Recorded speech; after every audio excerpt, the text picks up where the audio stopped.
केवल एउटा प्रतिनिधि मात्रै होइन, चितवन क्षेत्र नम्बर 3 को त्यो माटोको स्वर लिएर उभिएको छु, जहाँ माडीको हनुमान झुलादेखि भरतपुरको पारस बस पार्कसम्म, गोलाघाटदेखि शिवाघाटसम्म प्रकृतिले आफ्ना अनुपम छटाहरूले भरिदिएको छ।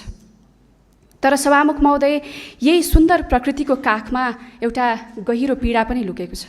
त्यो सौन्दर्यभित्र सङ्घर्ष छ, त्यो हरियालीभित्र अभाव पनि छ। आज म ती मानिसहरूको प्रतिनिधित्व गर्दै यस सभामा उभिएको छु, जो इमान्दार छन्, जो कर्मठ छन्, जो आफ्नै पसिनाले धरतीलाई उर्वर बनाउँछन्, अन्न उब्जाउँछन्, तर मल, बिउ बिजन, सिँचाइ जस्ता सामान्य आवश्यकताबाट पनि वञ्चित भएर निराशा र पीडासँग जुधिरहेका छन्। म ती आवाजहरूको प्रतिनिधित्व गर्छु, जसले वर्षौँसम्म लाल पूर्जाको नाममा गरिएको राजनीतिका कारण आफ्नै भूमिमा पनि भूमिहीन बनेर बस्नु परिरहेको छ। सभामुख महोदय, जसले एक मुठी माटोको अधिकारका लागि जीवनभर याचना गरिरहनु परिरहेको छ, त्यस्तो मानिसहरूको प्रतिनिधित्व म गरिरहेको छु।